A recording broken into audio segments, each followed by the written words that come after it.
first step in saving our liberty is to realize how much of it we've lost, how we lost it, and how we will continue to lose it until there is fundamental political change. Good evening and welcome. This is Face the Nation. Today, as usual, we have an expert panel, of course, to discuss how we can bring about this fundamental political change in Sri Lanka. We've had many discussions about this during the past few years as well, but this discussion is pertinent because of the fact that we are having this discussion in the run-up to a presidential election followed by a general election. This is the time where people can bring about fundamental change in Sri Lanka's political landscape by voting in leaders who will stay true to their word and bring development, prosperity and unity in this beautiful island. To discuss these matters and much more, let's first get to know our panel of guests today. We've got on my far left, President's Counsel U.R. De Silva, Chairman of the Rehabilitations Bureau. A very good evening, sir, and welcome to the show. We've also got with us Dr. Ajit Amarasinghe. He is the Chairman of the United Republic Front. A very good evening, Mr. Amarasinghe, and welcome to the show. We've also got with us, no stranger to the show, Attorney at Law Nuwan Bopage. He's representing the Frontline Socialist Party. Good evening and welcome to the show.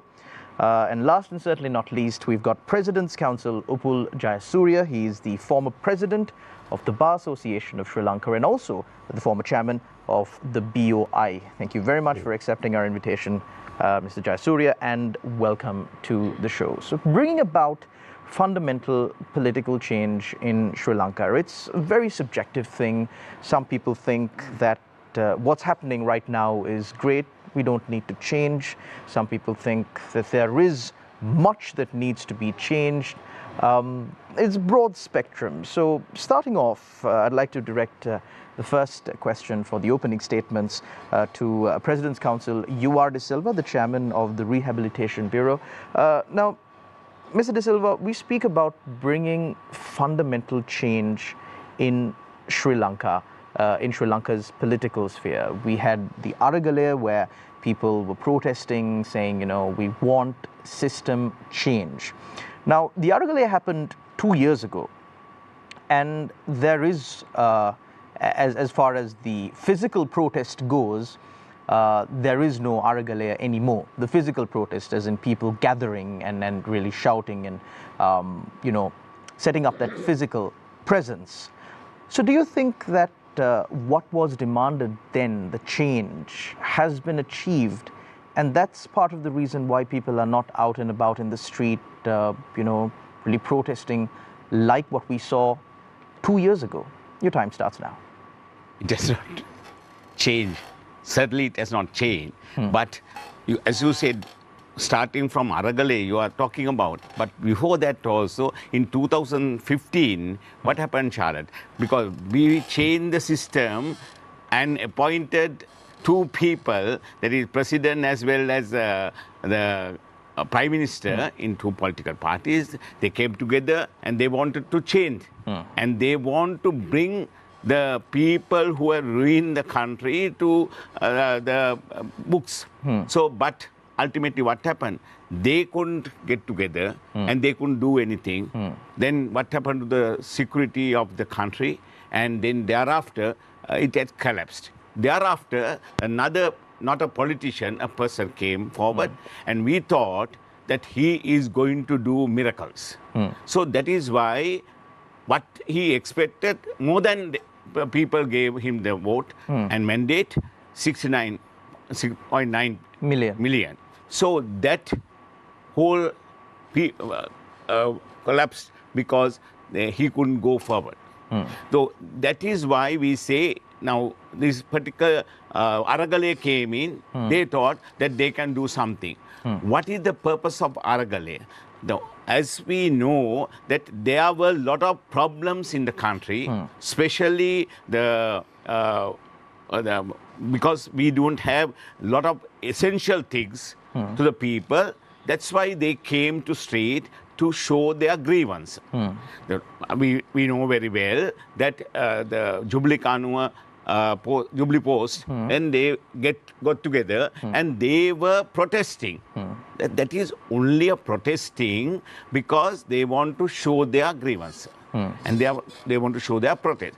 But what happened? Some people, politically motivated people, they were preparing to have a commotion like that, and they entered in and they started doing unnecessary, unwanted, illegal thing.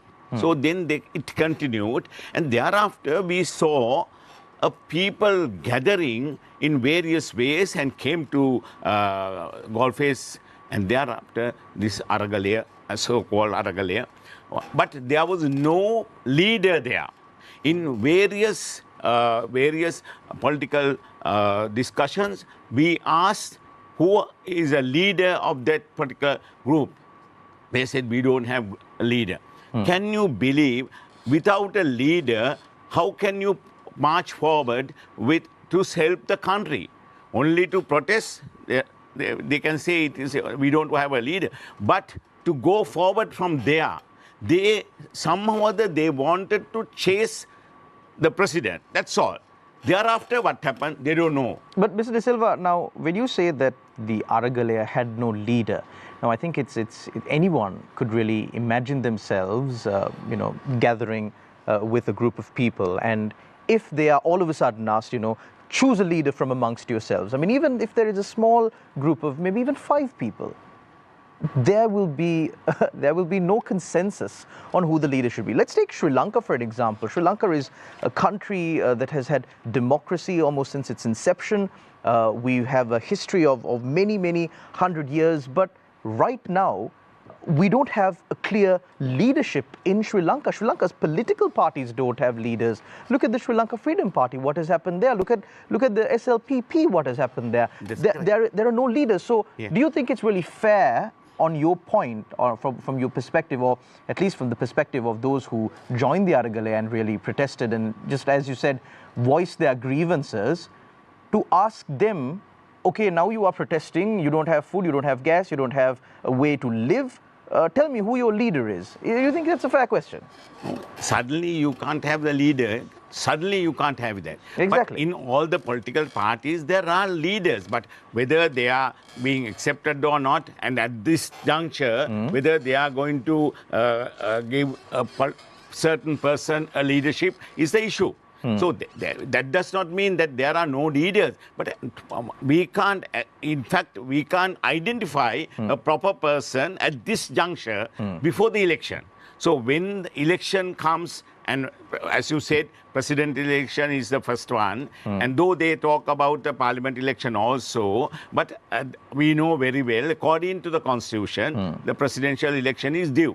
So for that purpose, there should be a leader coming forward. We can see in the accepted political parties, they have their leader, but that leader is capable of running the country is a different matter. That does not mean that Aragalaya they will come up with a leader. No, I am not believing that. And they don't want to have the parliamentary system.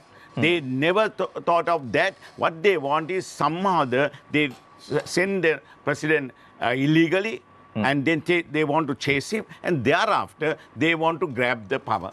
So who is going to, from that point onward, who is going to lead the country and do the beneficial thing to the people?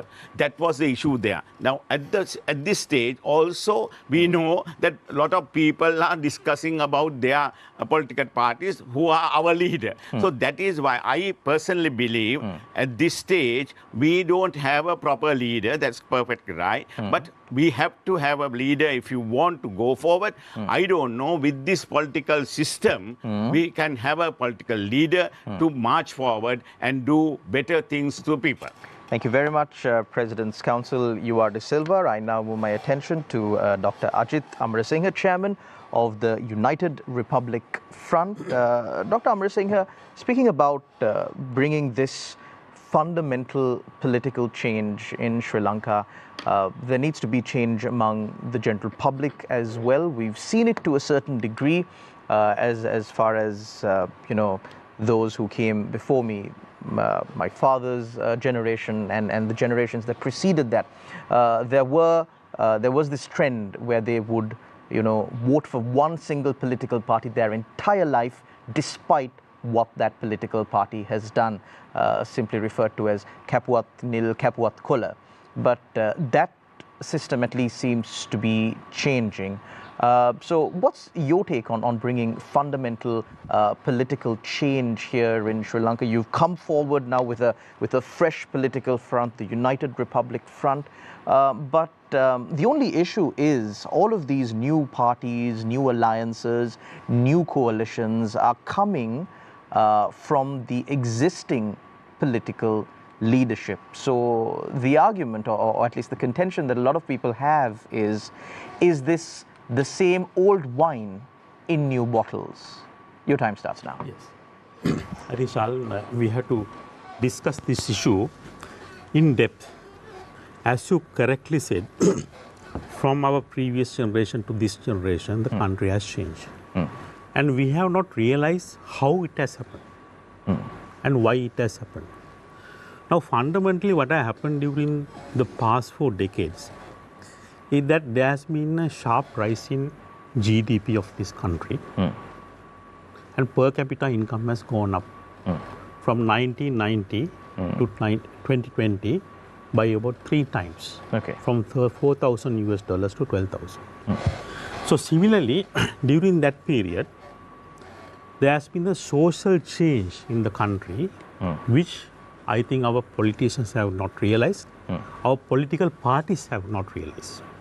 The main change that has happened during the past 4 decades is that the middle class, which was 20% in 1990s, has gone up to 70% now in this country.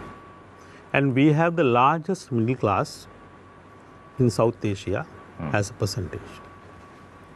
Now, similarly, what has happened is that when the middle class has grown up, with that, they have come out with their own desires to change the system. Previously, what happened was that the percentage of people who had those desires to change were of a small number. No, they are of a large number. They want to bring out a change in the political culture, social culture, and also economic front. They need changes. So these changes have been in their mind for last probably 1 or 2 decades. And though we think that the change was needed, as Mr. U.R.D. Silva said, in 2014, actually this change was in the mind of this growing middle class during the past 2 decades. After the war ended, the next thing which came to the minds of these people is to change the country. Change the country in the social front, political front, and the economic front. But none of the leaders who led the country, who were elected by this large middle class, Mr. Mahinda Rajapaksa in 2009, and Mr. Maithripala Sirisena in 2014, and Gotabaya Rajapaksa in 2019, were not able to make this change. So this frustration of the middle class, large middle class, actually culminated during the period of the economic crisis.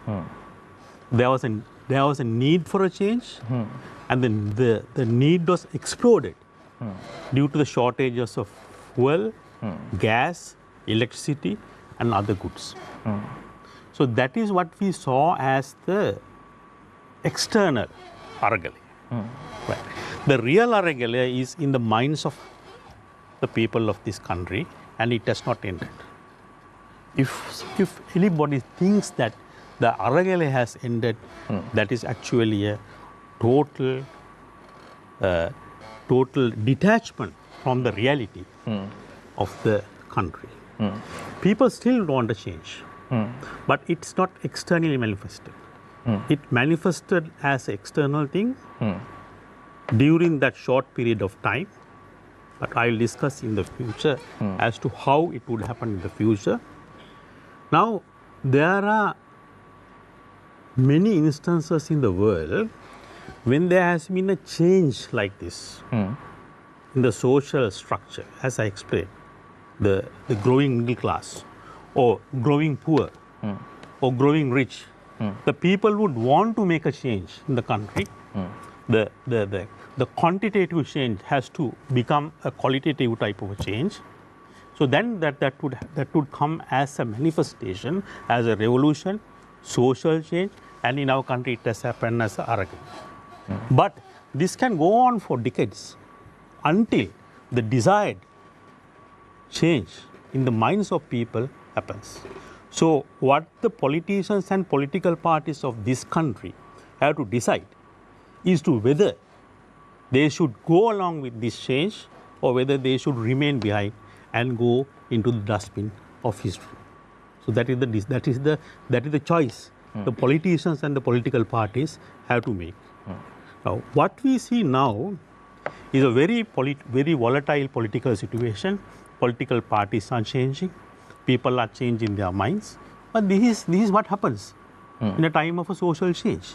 So this can go on for another 1 decade. Governments may come, they may fall, people may throw them out, presidents will come. So when it comes to this type of change, nobody will obey the law sometimes. Things will change as they should happen. Thank you very much, Dr. Amar Singh. A very logical and qualitative analysis of the situation. We will get into it more deeply as we progress in our discussion. I now move my attention to Attorney at Law Nuwan Bopage, representing the Frontline Socialist Party. Now, when we speak about bringing about fundamental political change in Sri Lanka, there are those who moot the argument, I believe, including your political party as well, as to which way should we lean. You know, is it a more socialist kind of country? Because technically Sri Lanka is the Democratic Socialist Republic of Sri Lanka. So in the name there in itself, we are quite undecided yet as to which side we are going. We have been following capitalistic policies for quite an extended period of time. The world in itself is a capitalistic world. So against all of these factors, the internal factors and the external factors, when we kind of speak about the vision that the Frontline Socialist Party, and of course parties along your political inclination, have regarding Sri Lanka, since all cards are on the table now, people are looking for change. So why do you think that the vision of the FSP and that kind of an economic model, a social model, a political model along those lines is more suited for Sri Lanka than the model that we already have? And why should that be the case instead of just, slightly changing the model that we have right now, but instead going for a complete change in Sri Lanka's societal fabric? Your time starts now. Yeah, Shan, of course. Now, the topic that you suggest today is whether we can go for a system change through a political change. Of course, throughout the history, now we know as to how we attempted to change the system. Now, currently the election mode is once again on. Various political parties now bring in their policies, their agendas to the surface. And we know that there are certain discussions, social media and Facebook, certain political parties inviting for public debates for their leaders. And we know New Year festival was there, New Year season, how they are going to distribute certain things among the people.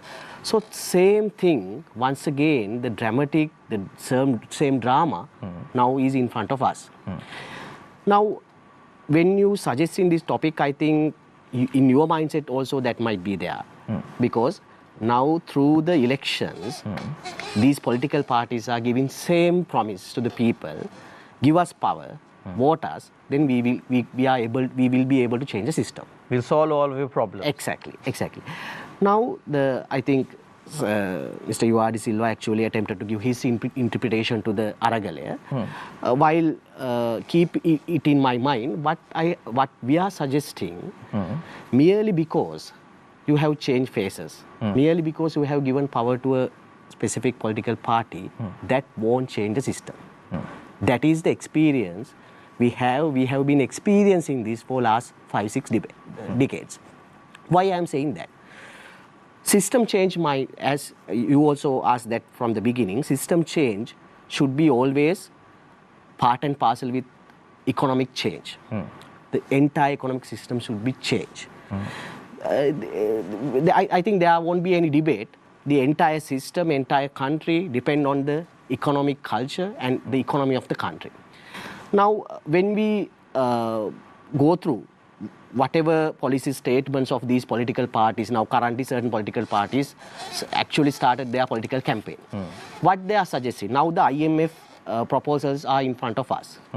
Ranil Wickremesinghe implementing that. More or less all these political parties pro-IMF. So they say, yes, this is the only solution for us. Indian intervention is very high. Indian companies, Adani, Ambani, they are coming and they are purchasing our assets. More or less all the political parties are in agreement with that.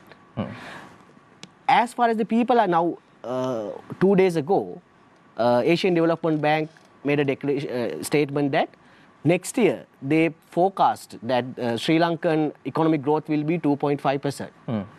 Now, just before the election, that is their statement. The economy is concerned now, some certain India and other groups are going to say now our economy is stable. But when we carefully go through the lifestyle of the people, the poverty level has been increased from 3 million to 7 million. Before 2023, only 3 million only below the poverty line. Now it has been increased to 7 million. I think there was a World Bank report that highlighted. Exactly. Unemployment rate is very high. So when we go to the normal situation of the country, when you go to the how the people are living, it's very clear the standard of the people drastically gone down. They are suffering. So whatever indications given, whatever indicators give certain interpretation, the actual situation we have been experiencing. So what we are suggesting, if you really want system change, this entire system, entire structure should be changed. Merely because you change the faces, nothing you could gain. So why we are suggesting that? Now, during the Aragalaya, it's very clear, people have given clear indication that election is not the only mode of change in the politics. But without using any single stone, people through their struggle change that political that political leadership. At the same time, if somebody is going to say that Aragalaya did not have any leadership, I vehemently objected that. Of course, Aragalaya had a leadership. That leadership is not only a face. There's a program. The Aragalaya suggested the program. What is the motive of that program? That program said, if we really want to change this system, instead of this representative democracy, we have to implement participatory democracy. What it does mean? Actually, this country is concerned 8.5 million working class here in Sri Lanka. They are only maintaining this economy. They are only handling this economy. They are only taking the burden of the economy. But when it comes to the decision-making table, at the decision-making point, these segments, the working class doesn't have any power of the decision-making process. Around 5% of the population only taking decisions. Now, Ranil Wickremesinghe, he has his own group. They only taking all the decision about the country. Other political parties also same. Now they have their economic group or whatever. Now there are various names they are using. However, that segment only taking all the decision in respect of that 8.5 million of working class. So that is the issue. Can in the tea sector, the people who are going and pick that tea plant have any right to take decision? Whether the farmers have any power to take decision in farming, whether the students and teachers have any power to take part in the decision-making process of the education. No. So that is the actual issue in this country. And the social disparity, 5% of the population is handling the 65% of the economy. That is the actual issue. Unemployment rate is concerned, inflation is concerned. All these things are creation of the capitalism. this neoliberal economy, as long as we are not eradicating this social disparity and these kind of attributes of the capitalist system, we can't get any solution to the existing economic system. Rather, there won't be any system change unless you change this existing uncouth economic system. So therefore, what we are suggesting, election is one of the mode of people to express their democratic rights. We can't, for a moment, we can't reject that. At the same time, what we are suggesting, don't think even after the election, whoever comes to power, they don't give them blank check to change your system. You take over power. You should fight for a system change, merely because on the election date you go to the election booth and you vote. That won't change anything in your life. Day-to-day life, you exercise your democratic rights. That is the only way that you can have a system change. That is what we are saying. Thank you very much, Attorney at Law Nuwan Bopage. Finally, for the opening statement, I turn my attention to President's Counsel Upul Jayasuriya, former President of the Bar Association of Sri Lanka and former Chairman of the BOI. Now, President's Counsel Jayasuriya, you've been a part of Sri Lanka's political game, let's say, for quite a long time. You've held high positions as far as government appointment goes, and you've also stood on the side of the people, on the side of the opposition at certain times. So in your many years of experience here in Sri Lanka, do you think that fundamental political change is more possible now than it ever was in the past? And if so, why?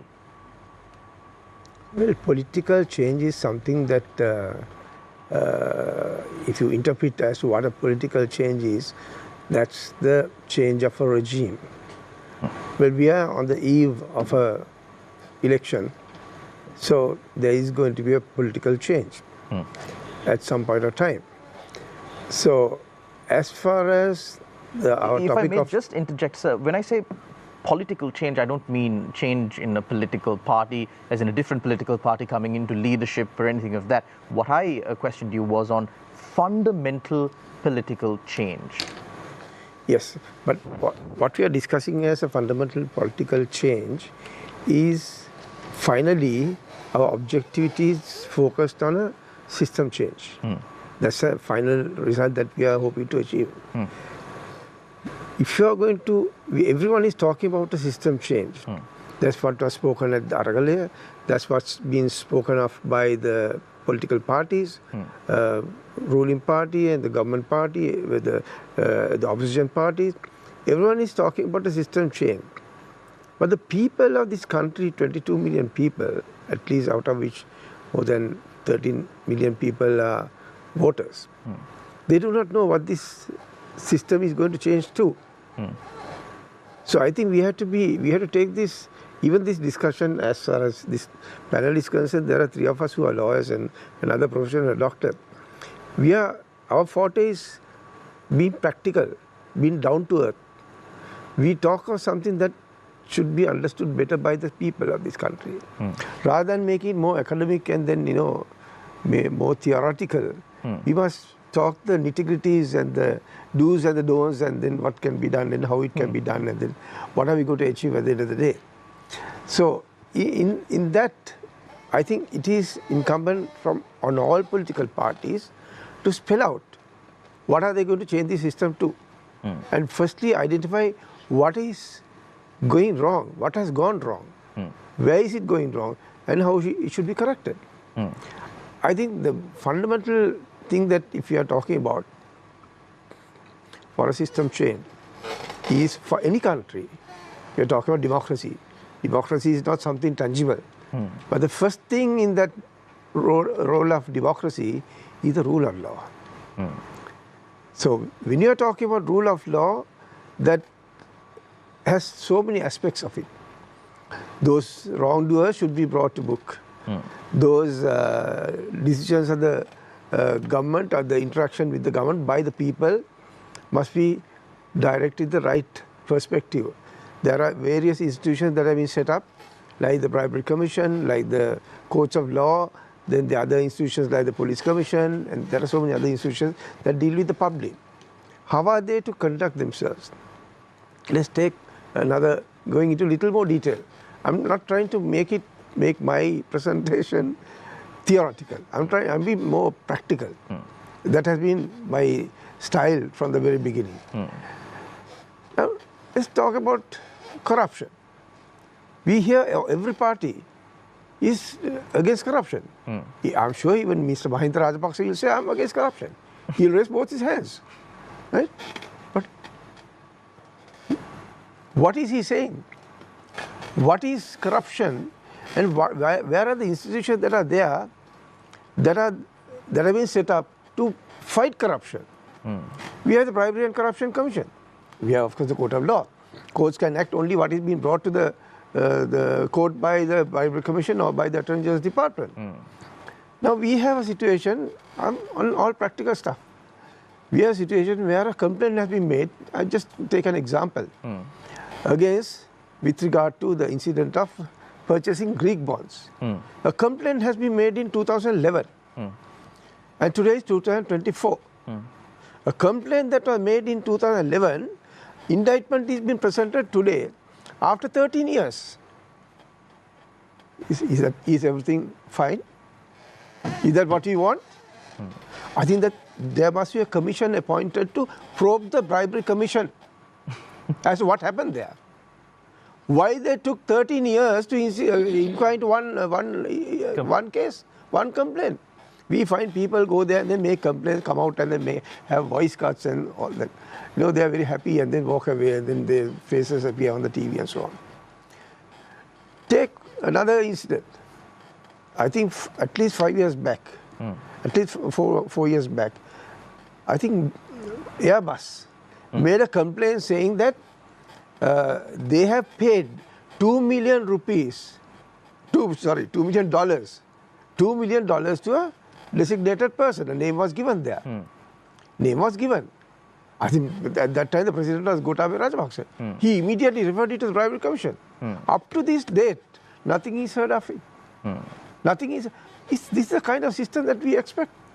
What are we talking about democracy? What are we talking about transparency? What are we talking about rule of law? I mean, we should be ashamed as a country.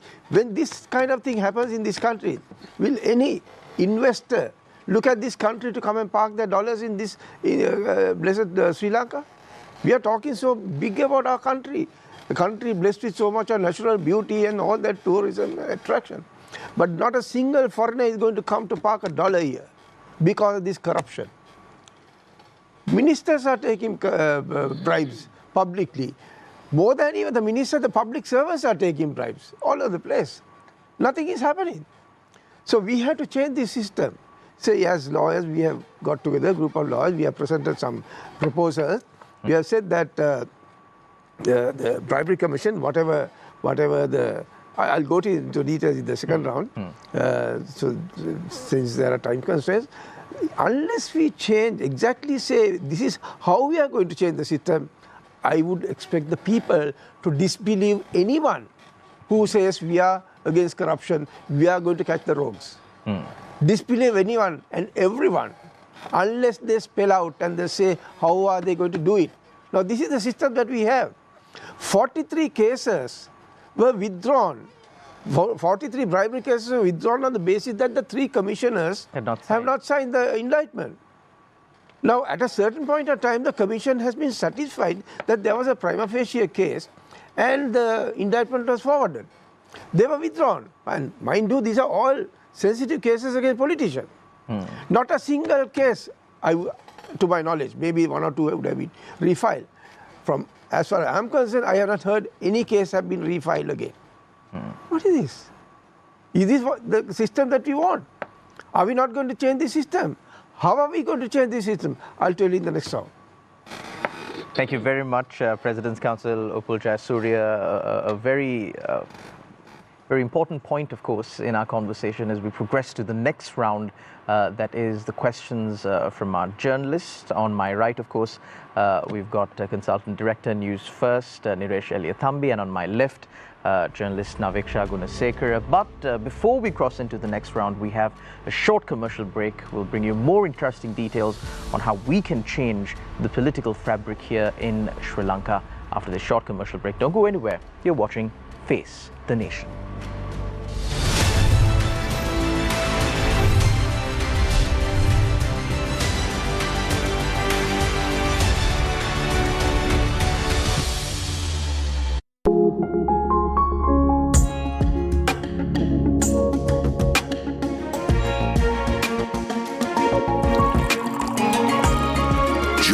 Gold blend tea for life's every moment.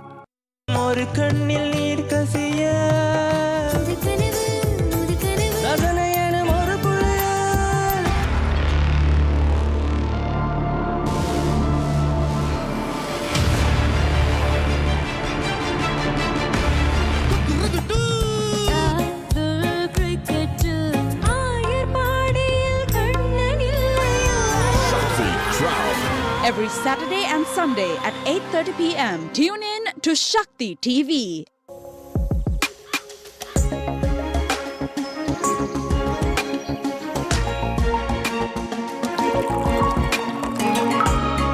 Jones Gold Blend Tea for life's every moment.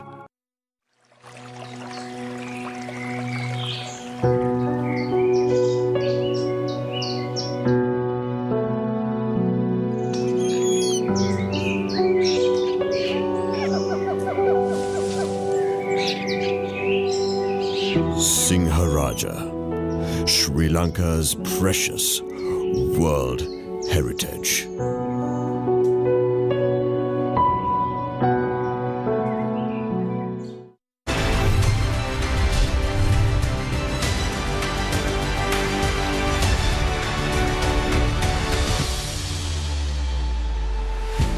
Welcome back. You're watching Face the Nation. Our discussion today is centered around how to bring fundamental political change in Sri Lanka. There are some politicians who change their political parties for principles, but then there are those who change their principles for political parties. But today we are discussing how we can bring about fundamental change in the political fabric here in Sri Lanka, the system change that many have been calling for in this country. So we had our opening statements from our esteemed panel of guests, and now we open the floor for questions from our journalists, as I introduced them before. On my right, Niresh Eliathambi, and on my left, Naveksha De Silva. So why don't we start off with you, Niresh? Thank you, Charlotte. My first question is to Mr. Nuwan Bopage. You spoke of participatory democracy, but how is the public supposed to participate when we don't have a single local council in operation now? And here's an example. Couple of days ago we saw in the media some MPs have requested duty-free permits, and it's a question of here we go again. We see this before every election. They want their duty-free permits. And at a time when the government is cash-strapped, needs more revenue, it's criminal to ask for something like this. But how is the public supposed to voice their concerns when, I mean, are people supposed to march to Colombo on this? They can't. It's not practical. They can't reach the members of parliament because the members of parliament are mainly in Colombo. So they should be able to walk to their neighborhood Pradeshya Sabha member, knock on his door and say, I'm against this. Tell your party hierarchy that we are all against it in this village or this town. But they can't do that. There are no councillors, there are no Pradeshya Sabha members. So isn't it a fundamental requirement that there should be local government elections as soon as possible? Yeah, but the issue is this now. Let's assume that these councils are in operation. Still, during the period these councils were in operation, whether the people had that democracy, people had that sound. So what we are suggesting, no, that is not merely because that these provincial councils and other councils are in operation, that won't be the only solution which now the issue that people are facing right now. What we are suggesting now, we are actually with this existing system, what we are told, during the election you go and cast your vote, thereafter certain people will be appointed to these seats, then they will rule you until the next election. So that is a general perception. Now what we are saying, no, we have to break that, because you have to exercise your democratic rights day-to-day life. Otherwise, now during the goal phase Aragale, the goal phase suggested there must be a constitutional amendment including right to recall. What it does mean? Now during the parliament, at the date of the parliamentary elections, once you appoint a member to the parliament, for next 5 years, he is a parliamentarian. So he do whatever he want. He do whatever corrupted act what he can do. So whereas during that 5-year period of time, there's no check and balance with the people. Now even this current, we also went to law college, what this capitalist law, the capitalist law what teaching us, check and balance always should be within executive, legislature and the judiciary. Now that is what we are told. But what we have believed, no, check and balance always should be people and the executive, people and the legislature, people and the judiciary. Otherwise, these executive, now what we, recently there are few draconian laws were passed. ATA, anti-terrorism bill now going to be passed, and online safety bill was passed. Now this has been passed by the parliament. But we know those are draconian laws. There's nothing the people could gain from these laws. But it has been passed by this parliament which doesn't have any mandate. Now Mr. Jayasuriya said he is believing rule of law. That's a fundamental concept, what we were told. But after you pass the draconian law like OSCE, should we respect that law? Is that rule of law? That's why what always there is an error. Now Adam Smith economic policies are there. Can we, with this crisis, can we accept that as it is? We are trying to just continue these concepts of rule of law. We are just going to continue these concept of legislature, executive and judiciary as it is. No, if we are actually believing in system change, the proper system change is we have to rethink about these concepts. But then, Mr. Bopake, we have to rethink about these concepts. Yes. Since you referred to President's Counsel Lupul Jayasuriya and what he said about being practical, now what you're suggesting is radical change. What you're suggesting is radical change, that we rethink, even the very, very basic concepts that forms the fundamental of our societal structure, to change all of those. Not representative democracy, but participatory democracy, direct democracy, if you will. So how do you plan on doing this? Exactly. Even during the goal phase struggle also we discussed this. What is the method? So now we have faced the I think this economic crisis we faced recently was that unprecedented economic crisis. With that, actually, we were compelled to think about a new system, think about new system change. That's why the goal phase suggested a system like People's Councils. People's Council means when whatever decision-making process, there must be a mechanism that people to take part in that decision-making process. So you just not giving power to Parliament to take all the decisions. If Parliament is taking certain decisions, for example, the fertilizer policy. When the Gotabaya Rajapaksa was taking this fertilizer policy, did he consult the farmers? No. Now we have to rethink about the new system, how we take the participation of the farmers when they are taking any policy decision in respect of farm. So we have to rethink about system like that. Now we talk about the corruption. But Mr. Bopake, now since we are coming up to an election and people have to decide on who they are electing, whose plan they are going to endorse, this new system that you speak of, where is it right now? Is it in the we are thinking of the new system stage, or we've thought of the new system but haven't made the plan stage, or we've thought of the system, we have made the plans, and here's the plan, please endorse it stage? Which stage is it at? That's why we suggest people now. Election will be coming. We don't know even sometimes what Ranil Wickremesinghe do. So he may postpone the election. We don't know. But now there's a trend that parties are getting ready to election. What we are saying during the election, just go through their policy statement. What if these political parties are ready to practice this power with the people? If there is a continuation of the struggle. What people during the Aragale, what people thought, they want to expand the democracy. They want power to the people, power beyond the parliament. Whoever is willing to do that, you have to rethink about that, and you have to rethink about the policies like that. But now we have seen that these certain political parties now already started their campaign. What they are saying, you give power to our leader, you give power to our political leaders. We will do the change. What we are saying, don't give blank checks again. We have that experience for last 5 decades. Don't give blank checks again.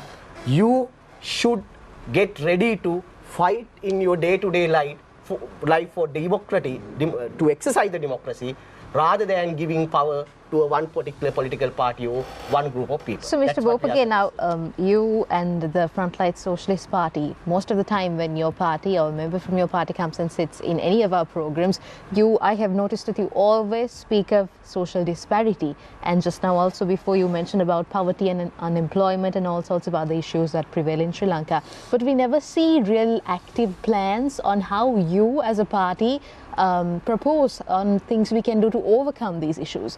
Most of the time what we see are issues are highlighted, but the other parties would come and they'd have a manifesto, they'd have plans. Okay, this is what we're going to do if we get power.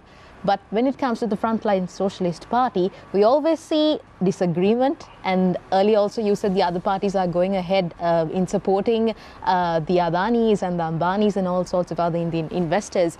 But maybe they do it because they want to see some sort of progress. But when it comes to your party, what is the plan? You speak of poverty, you speak of unemployment. How do we overcome all these issues? You can go and protest all you want, but where are the active solutions?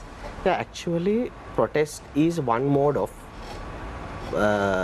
winning certain political rights, freedom of the people. For example, during the, there was a Saitam struggle regarding the education rights of the students.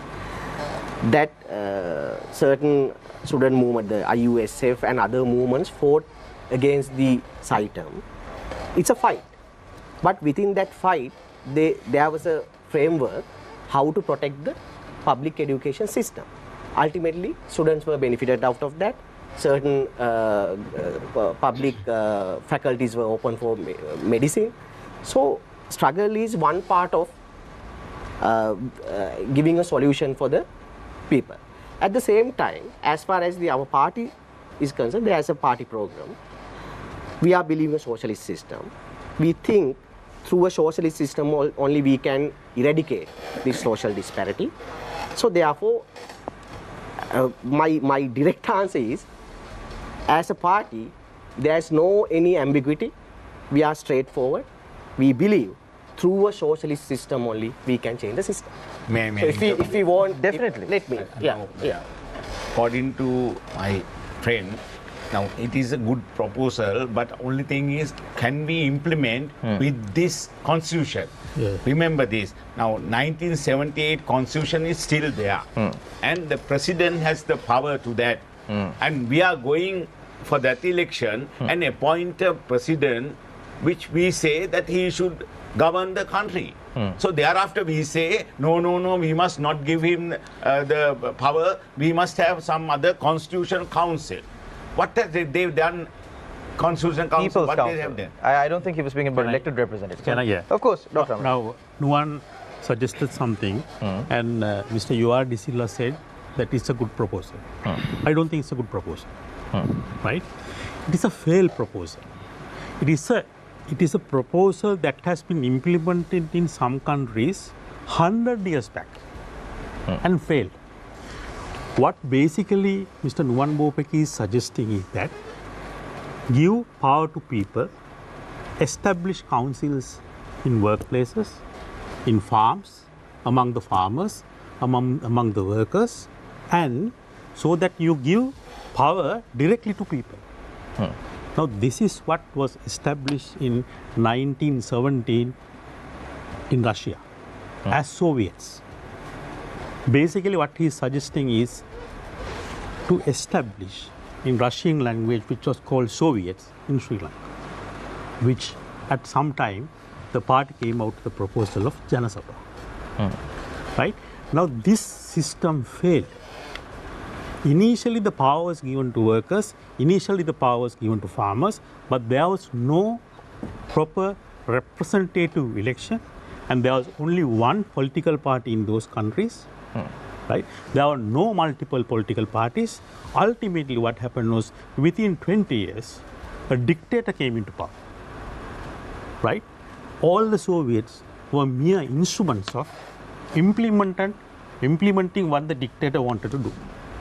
So this is what he's suggesting. It's a failed system. It's already tried and failed system. Whether we can implement in our country through change of constitution is immaterial.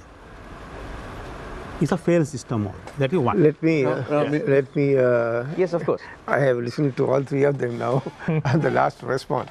Anyway, Mr. Bopage also started by saying that there is no mechanism to challenge as far as rule of law is concerned. There are draconian laws like the social media bill and the anti-terrorism bill and so on. That is why we have already proposed in our 116 proposals that we have come out from the Samagi Jana Balavi. On the 11th of February, we have presented it to his leader, which has said that he has adopted these proposals into his manifesto, where post-legislative challenge is going to be incorporated. Now, my friend UR was saying that there must be constitutional changes. Yes, of course. Constitutional changes should be brought, not to gather power, all the power to myself, to the president, but for this kind of progressive changes, where if at the beginning what the Supreme Court will be going into be only to see whether that has any violations with the Constitution, it is consistent with the constitutional provision. But once it is put into practice, after some time, if the people are getting harassed by a certain piece of legislation, they should be given the power to go and challenge that law. So that we are proposing to be incorporated. But I don't for a moment raise my hands in favor of a situation where the laws are there, but you take the liberty upon yourself and then go and violate the law. No, we have to fall within the law.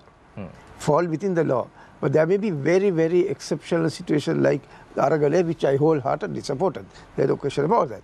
But that's very exceptional. It can't be done every day. We have chased a president who was democratically elected, no doubt about it, but he became such a curse to the nation. I think their own party people agreed with that. So these changes have to be brought in for the sake of the people. Wherever the constitution has to be changed, it has to be changed. Now, if it is corruption, yes, we are proposing that bribery commission, whatever the complaint that will be made to the bribery commission should be investigated within 3 months of the complaint. Within 3 months. And if they fail to complete the investigation within 3 months, he can make an application to the magistrate. Maximum, they can take another 3 months more. 1 month, 1 month, 1 month. But and once that is done, with all due respect to the bribery commission, also we have also staffing issues and all that lack is of resources. All that is addressed. Not just the individuals who are present. Even the expertism should be brought into the bribery commission. Exactly. Now that the economy crash case, Dr. Mahim Mendis and Atulisiri Samarakon and Nevis Murad, they made the complaint to the bribery commission. They went there with the complaint, with a bundle of papers. Some cop started going through it and then he didn't understand head or tail out of it. He said, what is this? What are you talking about? They told the cop who was supposed to be investigating, look, your commission has sent me a letter saying that we have gone through your complaint, we have decided to inquire into it. That is why we are here with all the papers. Now you are asking me, what is the complaint you are trying to make? I don't understand. What is the crime that has been committed?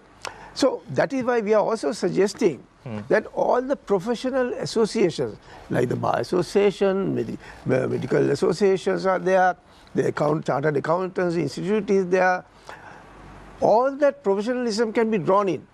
It's a matter of call, they will be there, free of charge. We can have a panel appointed by those respective associations.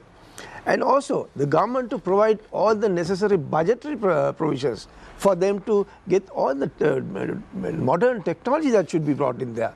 I don't think they have a recording system where when a discussion is going on with two people, for them to be hearing that at a particular distance. I don't think they have any mechanism of that nature. But these are modern equipment that are used in any other country. So they have to be brought in. We are proposing all that to be done. And also, if the complaint is in respect of some value more than 5 million rupees, it should be heard by a trial at bar. And no days will be granted. It should be heard day to day. Day to day. Senior lawyer appear in this court, that court, and the other court. No. Only if the lawyer is dead, yes, you can get a date. Or if the lawyer, some family member is dead, or something, you can get a date. That's all. Otherwise, there are so many capable juniors in our profession who can go and conduct the case. They should be given that opportunity. That's the next level of expertise that will come forward. So it should be day-to-day trial. And thereafter, there will be only a... So, and also, we might be short of judges. If it is a trial at bar, then take the retired High Court judges, the experienced judges, and they should be selected not by the executive, but by the Constitutional Council. They can be recommended by maybe the Bar Association and so on. But they must be they must be totally independent. And they should be going to these cases. And also all these 43 cases that have been withdrawn should be refiled. So like that, we are very specific about these changes that we want brought in, including the changes of law, and also how you change it. Even the law that is there in the book can be challenged. And a modus operandi that has been explained and then placed before the people, and that should be brought in. And people, when they vote, they must, I'm not here on a political platform, but they must vote for the policies. Not only the policies, but the nitty-gritties. A, B, C, D. If every party will be saying we are all against corruption. No. Every party will be saying we are going to catch the rogues. So you can't vote. No? But Mr. Jayasuriya, now when we say vote for policies, even at the previous election, let's take the political party that won. It was the SLPP. They gave a policy document. They named it the Vistas of Prosperity and Splendor. Now that policy document had promises including, provisions, of course, for school children, for the fertilizer policy to be implemented over the course of 10 years, then for state revenue to be increased, for salaries of state employees to be increased. But people voted for those policies, for those promises, whatever you would like to call them, and they were not implemented. So then, in such a situation, what's the point in voting for parties' policies if they're not going to be implemented? That's a very good point. They must be made accountable. They must be not only made accountable, but also as far as fundamental rights applications are concerned. If any party, any official, any politician, any minister, or even above, has been faulted by the Supreme Court, the apex court, he shall be deprived of his civic rights. He shall be deprived of his civic rights. Now these are changes in law that we are proposing that should be brought in, right? And also now see, there are instances so many instances where public officials, they have taken the law into their own hands and then they have violated the law. And the courts hold that they have violated the fundamental rights of that particular party. Courts hold that they've shocked the conscience of court and that they are not fit to hold public office. But that's it. But that person is reappointed. Not only reappointed, he's given a promotion. Not only is reappointed, he's given a promotion. I think we should be ashamed of a system like that. Such people being appointed, irrespective of a judgment of the apex court, have been faulted some in certain instances have been faulted for having tortured in a heinous manner, tortured people, young people, and they have been appointed to high office. I mean, this is unbelievable. And also the Constitutional Council should be, the power of the Constitutional Council should be more professionals and less politicians. And also, it's not a question of just appointing. They should also be able to go into their conduct. They should also be able to receive complaints against such people who have been recommended and appointed by them. Otherwise, at the moment, the system that we have is just they are appointed, and after that, they have no more role to play. So they must have that power given by a change of law, maybe even the Constitution. And these are common issues that I think all parties should come to a consensus, where if certain things are going wrong, they must be called up. They must be called up, and then they must be examined, and then they must be removed. They must be given that power to remove. Those things that Paul said is correct things that we should apply. But only thing is, with this constitution, how are we going to appoint people? Now, the people who are coming with money and then they ask the vote, and PR system is there. So how are we going to elect the correct people, the correct professionals? I think that is a discussion on amending the election laws also. But before we get into that, I think it's only right.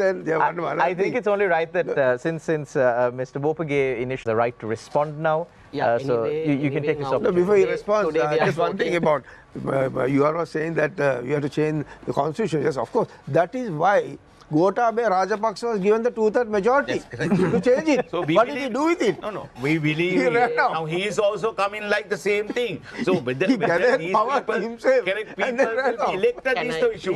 Yes, ultimately, today we are discussing regarding a system change. System change is a broad idea. Now, all these, my learned friends and doctor, all these suggested some sort of reforms to the existing system. Now, we have ample of experience, this doesn't work. Merely because if the structure is bad, until you break the structure, whatever liquid you put inside this, take the same shape of this structure. So if we are not breaking this structure by way of a new constitution, by way of a new system like People's Council, this won't work. Now, for example, now we talked about the professionals.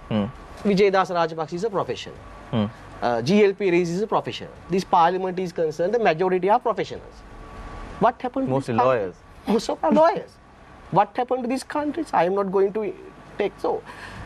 Merely because you put the professionals to this parliament, intellectuals this parliament, that won't change. I think partly Champika Ranaweka also, I think, engineer, professional. Now he is representing, he is opposing my ideas.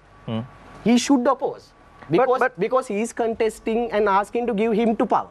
What we are suggesting, no. This system won't work.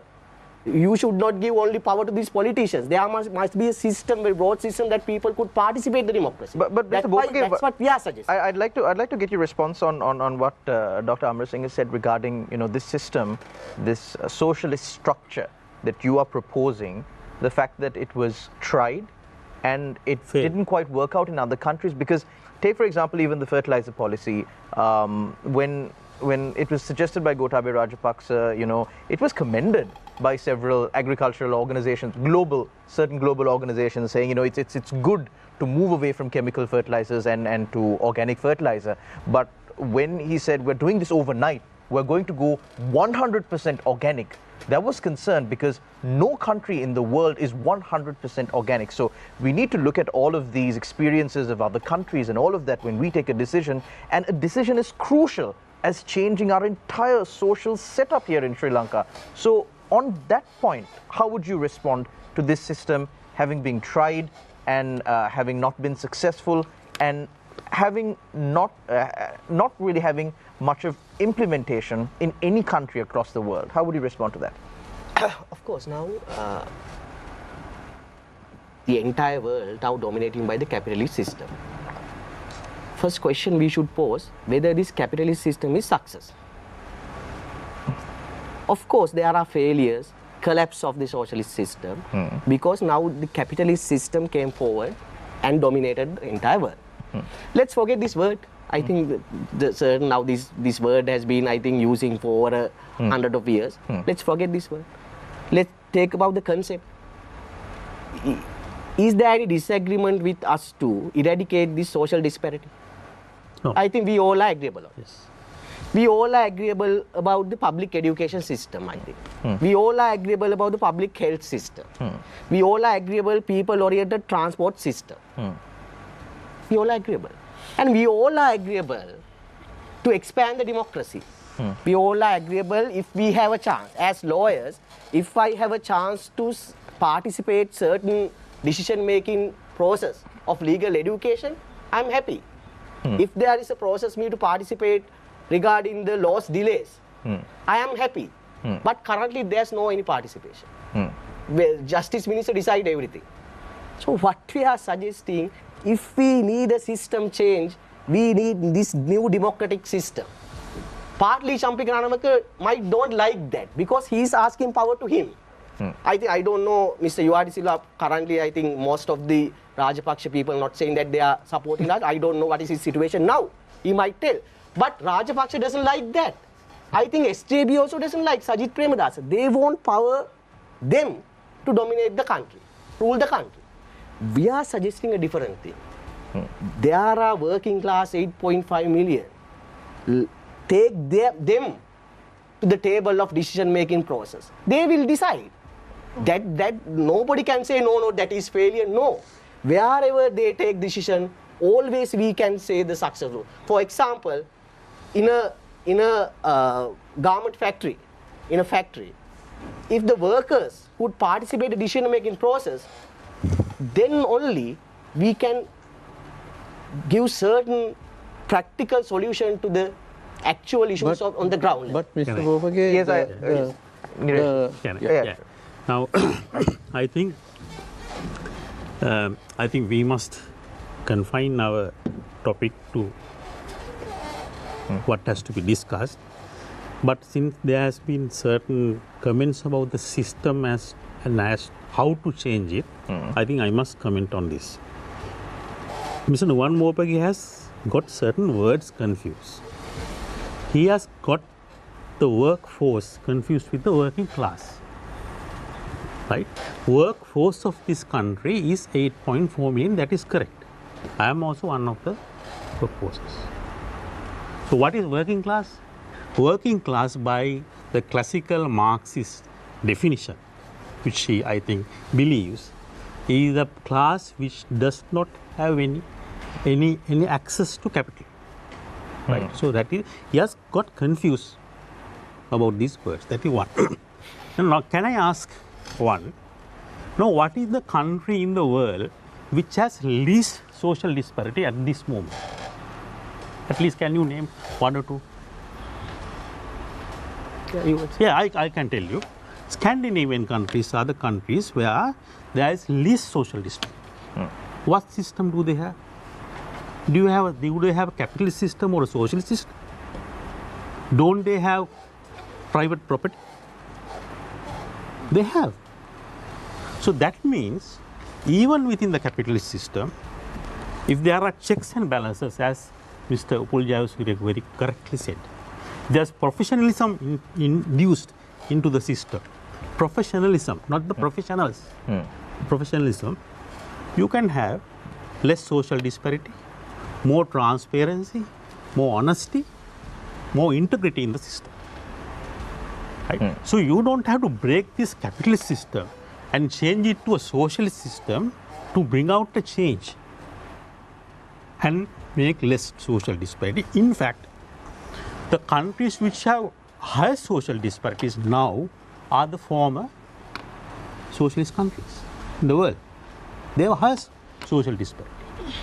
So what we suggest in our party as our political agenda is that we actually is a party which propose social democratic policies, which is implemented in mainly Scandinavian countries and in certain Asian countries as well, such as Taiwan, Australia, South Korea. So that is the principle that we are putting forward. And also, we are a political party which is very new. We formed our political party in 2023, May 22nd. And our policies are based on mainly values. We speak of 5 values: honesty, openness, pragmatism, empathy, and the meritocracy. So whatever the country which is governed in the future, which would actually represent the aspirations of the people, should base the governance on principles. And whatever changes has to be made via this. And actually, I must thank Mr. Upul Jayasuriya for suggesting a very good legal framework to bring out this change in the country. We are agreeable. Actually, the political parties should get together and implement such good proposals. Right? For that, we don't have to change the capitalist system, so-called capitalist system, right? Which is a classic definition in Marxism. What I believe is that there are nothing called capitalist countries and socialist countries. Now what we have is are countries which have kind of a mixed system, right? Whether you have a proper governance within the system or not is a different issue. So what we have to bring is good governance into this country, and that we should do together. Before we cross into our commercial break, I believe Niresh had a question. I apologize for interrupting. Not at all. Mr. Jayasuriya, now speaking of going from what Doctor said, in Sri Lanka we have this family business within politics. You suddenly find 5 to 10 people from the same family in politics together, and several of them are in parliament, and they sort of form a block, and then you have several such families pooling together, and it's completely anti-democratic. Shouldn't there be a system to prevent that kind of nepotism? Yes, we are also proposing laws that if one member is in politics, in active politics, like such as a member of parliament, there can be no second member from the same family, either father, brother, sister, mother, or something like that, to enter politics until such time that first person retires from politics and there is a cooling off period. It is so shameless that the Rajapaksa family has more than 1 dozen of family members in parliament and in active politics. There is also another, I think the speaker has about 5 or 6 immediate family members in his personal staff of about 10 people. 5 or 6 immediate family members in his personal staff. Shame. It's a shame on him. It's a shame on this country that we have such people. So we have to change this. We have to change this. And also commenting on what Doctor said a while ago, look at the closest example that we can give with regard to this, how this participatory democracy works in this working class of people in the neighborhood. We have Bangladesh, we have Vietnam. As far as Sri Lanka is concerned, we were the first to start the open economy after Singapore. China came after us. Deng Xiaoping, that was 1982, we started in 1978. India started it in 1983, I think during the time of Mrs. Gandhi. But Bangladesh started much later. Vietnam started even later. They studied our system. China studied our system. They came here and studied our system. Now, we are going to Bangladesh to borrow. $250 million was borrowed from Bangladesh. But their system has worked so well. But is that, do they have a participatory democracy there in that country?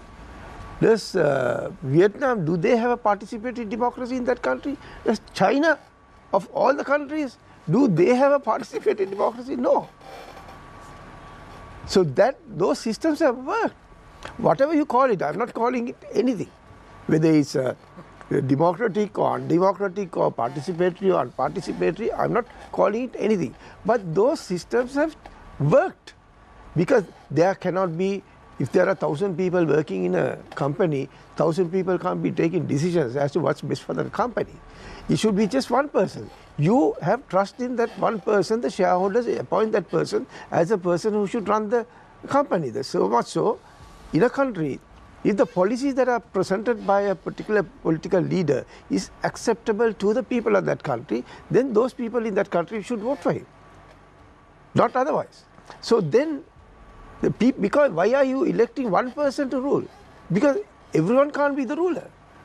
Everyone can't be telling him this is what you should be defined. We have to have trust in him. We have to have his policies presented. We must be able to accept such policies. The policies should be transparent. And also we should make the policies as we go on, we must expand this process and also make them liable and accountable for the policies that they present. There is no such law at this moment of time. But we must even go to the extent of even bringing these election manifestos as liable to be implemented.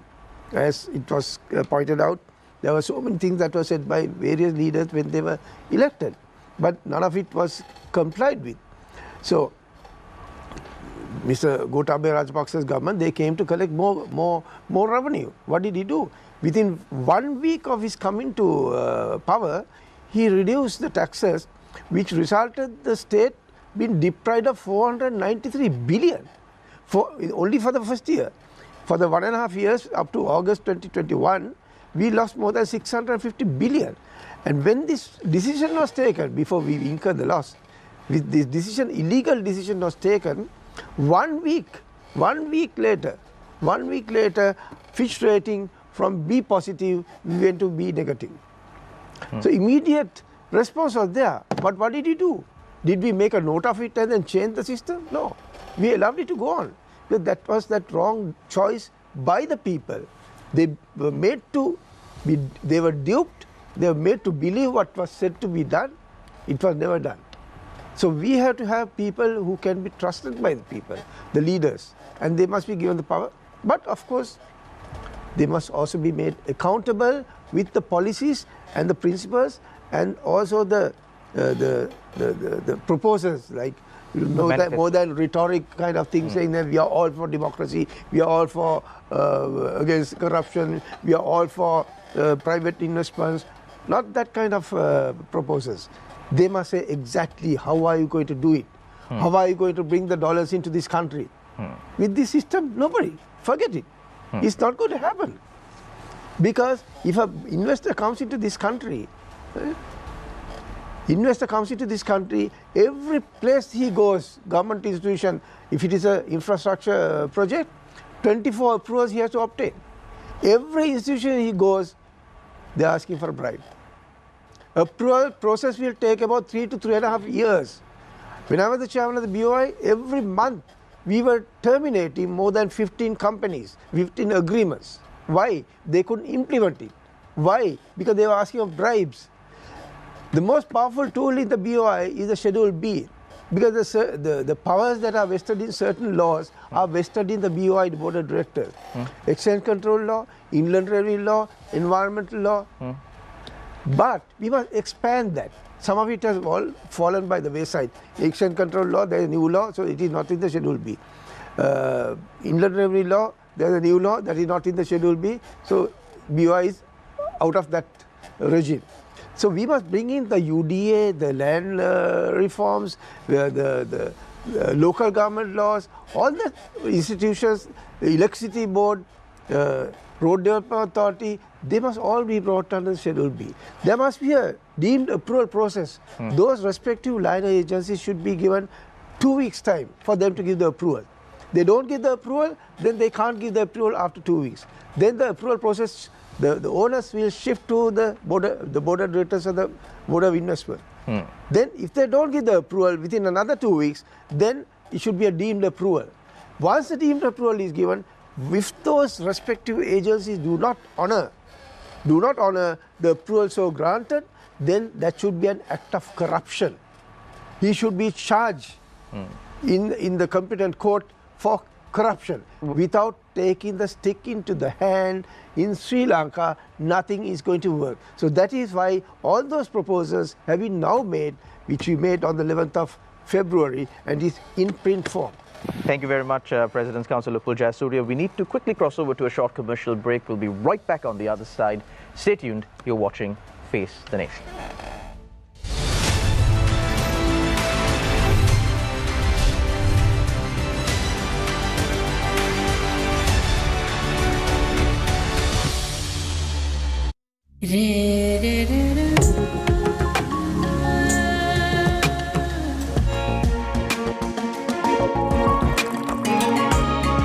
Jones Gold Blend Tea for life's every moment.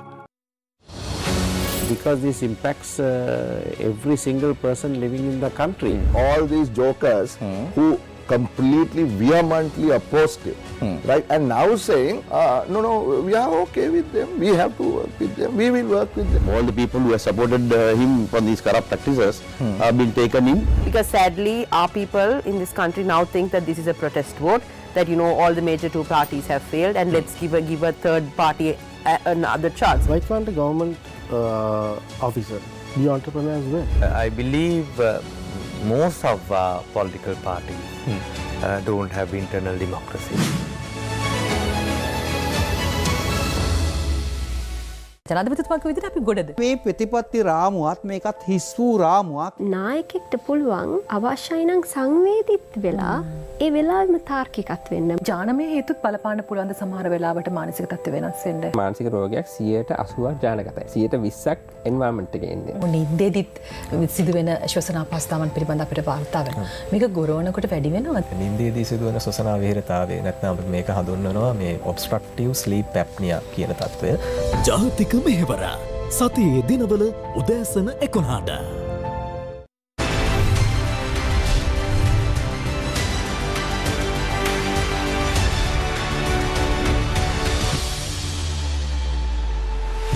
Welcome back.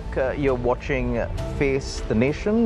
We're in discussion about how Sri Lankans can aid and bring about fundamental political change.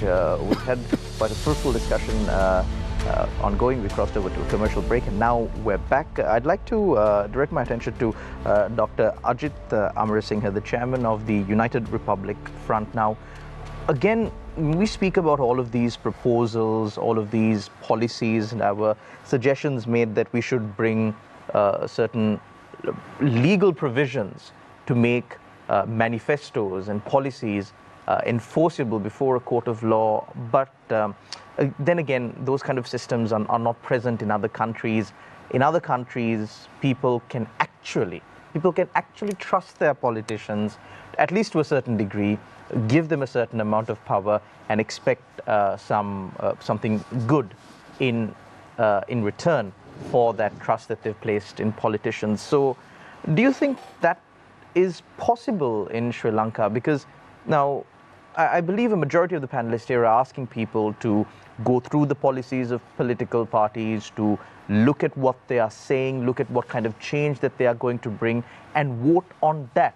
But what's the point in voting on that if none of that is going to be implemented? How do we get past this, this perennial question? How do we get past it? Yeah, I think first thing a political party should understand is that there's a need for a change.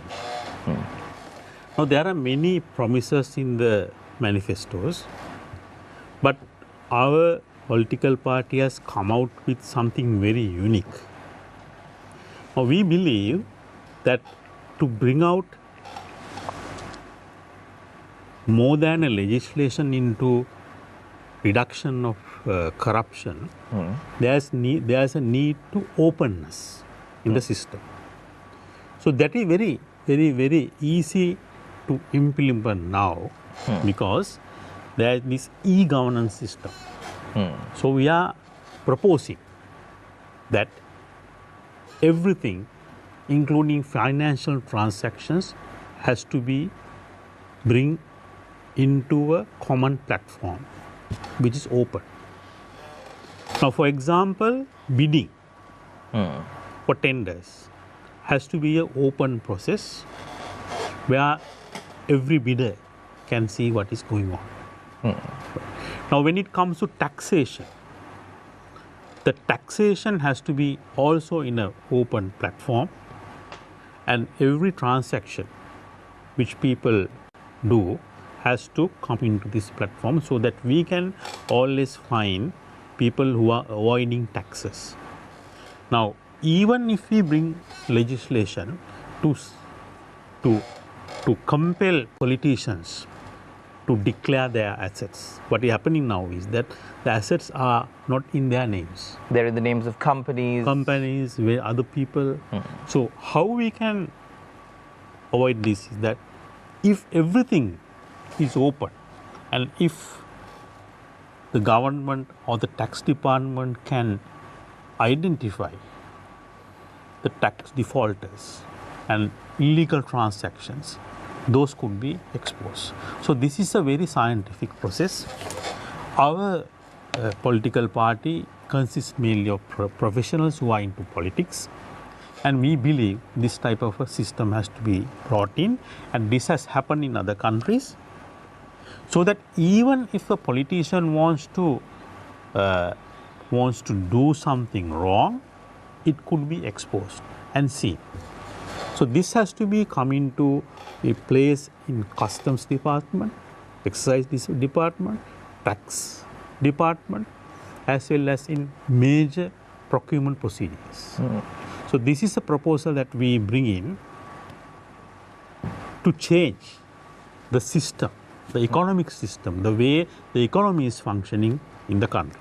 That is one of the main proposals our political parties bring in, and we feel that we can implement it. I'd like to shift my attention towards Mr. U.R.D. Silva. You're usually very talkative on this show, but today you seem to be very silent. Yeah, I was listening to all the proposals. Now you all have given the opportunity to three parties to come out with their manifestos. So ample time was given, but unfortunately, whether it can be practically implemented. Who are they going to appoint as members?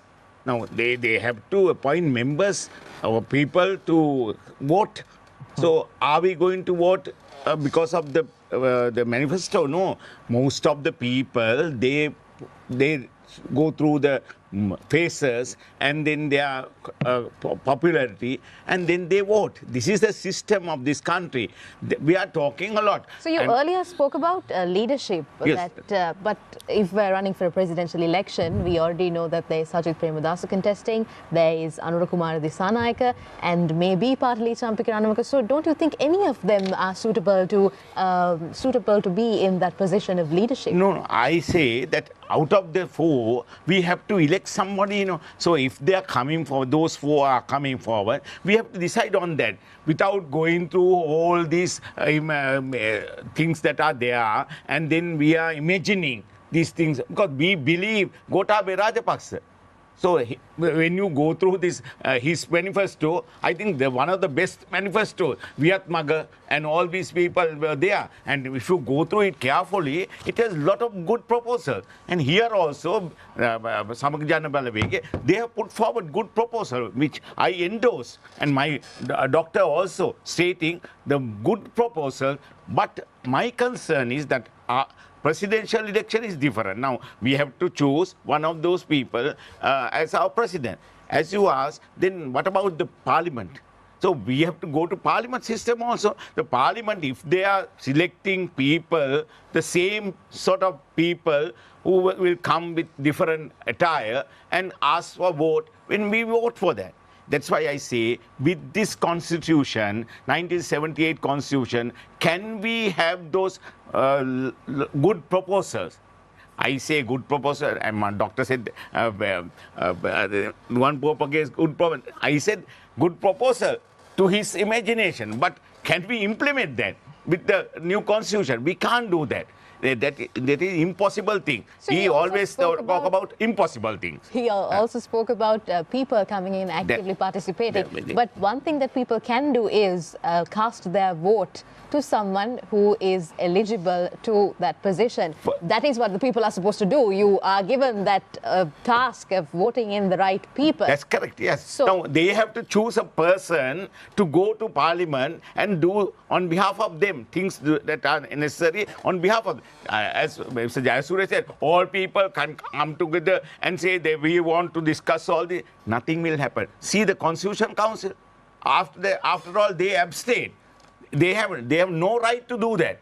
If they are being appointed, they have to go through it and say whether they are against it or they are in favor. So you're also saying this people's participation, complete people's councils will not work. Not work. So you're saying a good suggestion. Too many cooks will spoil this. That's right. No, within this constitution, we can't do that.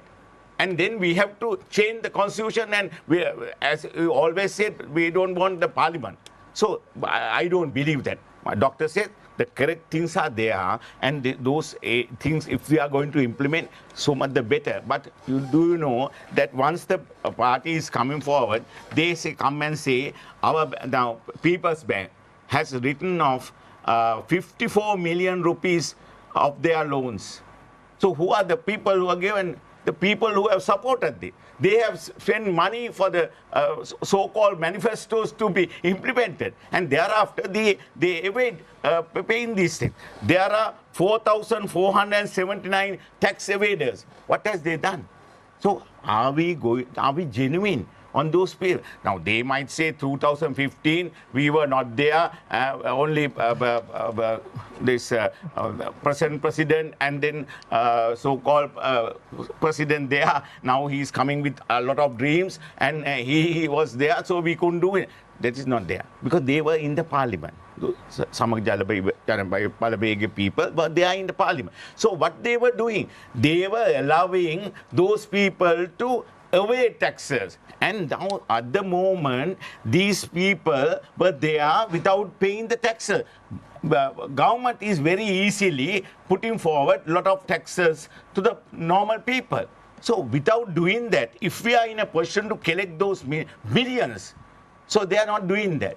And when they were asked to come to cope, they say, we are trying to collect those. I mean, we can't even get some of the parliamentarians to settle their electricity bills. What are you talking about? Taxes? That's what I'm saying. Who are we going to ask those people to implement those so-called suggestions, the manifesto? No, they are not going. They are not bothered. They will be appointed by us, and then they go. From the day we are asking, no, you are not doing correct things, and you come out. That he said, recalling things. So that is also, we have to change the constitution. We can imagine a lot of things, but without changing the constitution, we can't talk about the system change. And if we are not going to have bureaucracy, if you have bureaucracy there, if you are going to chase them, those people who are in the government servant without doing proper work, we can't get the services done. They can say a lot of things, but who are they going? Who are the people who are implementing? The government servant. They are adamant. They are bureaucrats. They are relying on FR and SR only. They are not going to do people a better thing. So that is why we have to change. From where we have to change? From the school. We have to change the education and educate them. Now in this, all young people, they are talking, now these people have done wrong thing, so we are going to teach them a lesson by appointing somebody else, which we don't rely on that. So if we are going to talk loud and go beyond that, we know that these things are very important and we believe that it is correct. But who are the people who is going to implement in parliament? Are we going to select the correct people? To select the correct people, mind you, that those parties should put forward the genuine people who want to work. Otherwise, there won't be any change. Same thing, as you said, same thing we talk, and thereafter we say next election, we are coming out with the same manifestos and say a lot of things about that. But that be practical. To be practical, we have to choose correct people. To do that, the political parties have the majority, the responsibility to put forward correct people. Till such time, these proposals won't be accepted or implemented correctly. Thank you very much, President's Council Yuvar De Silva. We now move to the final session of today's program for the closing remarks, and I'd like to start off with President's Council Upul Jayasuriya, former President of the Bar Association and former Chairman of the BOI. President's Council Jayasuriya, your closing statement, you have 2 minutes. Your time starts now. Well, we are at a very crucial junction. By the ballot, not the bullet, people are given the choice very soon, I believe. There were some expressions saying that if there is going to be a presidential election, as far as that is concerned, I must say there is no question that the presidential election cannot be postponed because with the completion of the 5-year period, the incumbent president will relinquish his office. And once his office is relinquished, the cabinet will stand dissolved. So without a cabinet of ministers, the secretaries cannot function. The secretaries will also go out of office. So there is a whole lot of changes that are going to take place. So that's out of the question.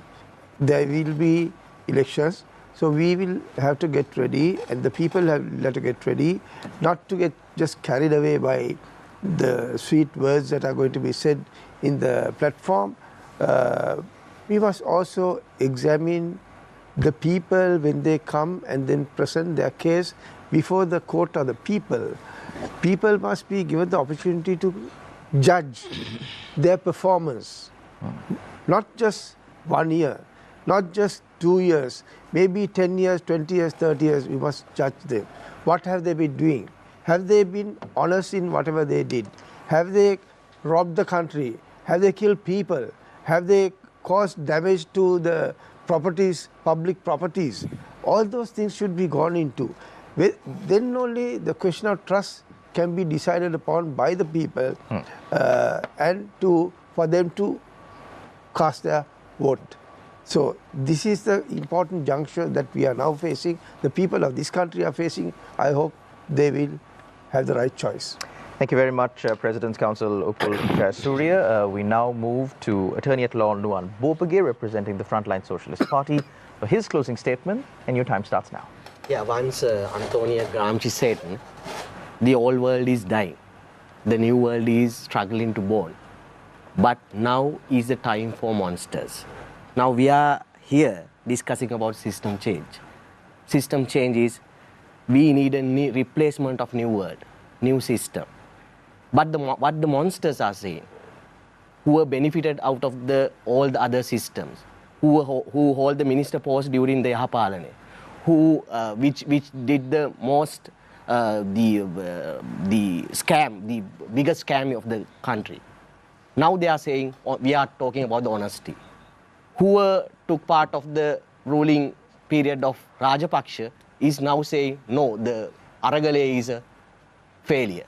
So these are the words of the monsters. What we are saying, don't believe the monsters. Now the election period, they all are opposing the new change for new world, this struggle for new world. But they are suggesting, no, let's keep this existing system like this. Let's do certain reforms.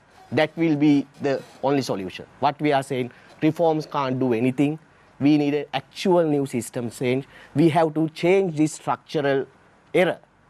Unless we break this structural error, nothing will be changed. They will get the minister post. They will get the other benefits from the next parliament as well. Then after another 5 years' time, they will come up with another sort of words, bureaucracy, monocracy, or whatever, come up with new beautiful words, and once again they come to the election. So what we are saying, election will be coming.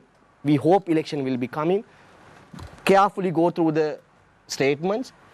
Whoever is talking about the people's power, who is want to empower the people, who is believing the people powers, at least think about that party, at least think about that group. Let's get together, expand the people's democracy, people's power, because the most focal, most important thing is people's power, not the power of these individual characters or individual political parties. That's what we are suggesting as Frontline Socialist Party. Thank you very much, Attorney at Law Nuwan Bopage. I now move my attention to Dr. Ajit Amrasinghe, Chairman of the United Republic Front, for your closing statement, and your time starts now. Yeah. Thank you, Shalit. Now, I think I must again remind about the topic of today's discussion. Can politicians change to bring a system change? Now, we as the United Republic Front has firstly identified that there is a yearning in the society for a change, right? And we as politicians of that political party are willing to change, that is one. Secondly, we are bringing in new people. Like I'm also a new person in politics, very new. who is willing to bring out this change. And our political party believes in social democracy. That would be our way of governing this country in the future. And in fact, social democratic countries in the world are the best run countries in the world. They have least social disparity, more openness, more kind of a participatory democracy, and also a true democracy, a multi-party system, an active kind of a democracy. And honesty is expected from politicians by the system. So that is the system change that we want to bring. Secondly, there are certain things that were not discussed here. People want some kind of economic reforms in this country as well. The country has moved away from agricultural society, and people are more technology oriented, and we are willing to change the country into that. And when it comes to agriculture, we want to modernize the agriculture, bringing some kind of a smart agriculture into the country. So there are three changes that we want to make in this country: political changes into a social democratic country, a social cultural change which would be more secular country, where there will be more integration. Number three would be in the economic front, we want to bring in changes. So those are the things that we want to bring into this country, and we feel that is the change the people of this country wants. Thank you very much, Dr. Ajit Amarasinghe, Chairman of the United Republic Front. Finally, we move to President's Counsel U.R. De Silva, Chairman of the Rehabilitation Bureau, for your closing statement. And your time starts now. If we are not in a position to collect 204 million VAT revenue to the system, then what we are talking? System change, system change. We have to think loud and more practical things. Those politicians, when they come over here, they are expecting their permit. And nobody said that we are not going to give permits, right? So still the politicians, the people who are going behind them are expecting this permits. Not only one permit. Who is the private secretary? His wife or sister or daughter. They are also getting a permit. Do you know that? They are also getting a permit. And they are allowed to sell that permit and get revenue. So those things are corruption on the first hand. So then how are we going to call them system change? We are not in a position to do so unless and otherwise we expect people to come forward. With this system, I believe it is not happening. Most of the 225 people are there at the moment. Out of those 225 people, at least 150 are going to contest and they will be elected. Again, those political parties, they can't say that we have new-born people. So they are asking what is the amount you can spend. Then you will be given a ticket to contest. And how can we expect them to be there and do the deed? If we have a national policy, till this election comes, the politicians that are there in the parliament, they never talked about the national policy. So if we are going to have that system change, we have to have a national policy.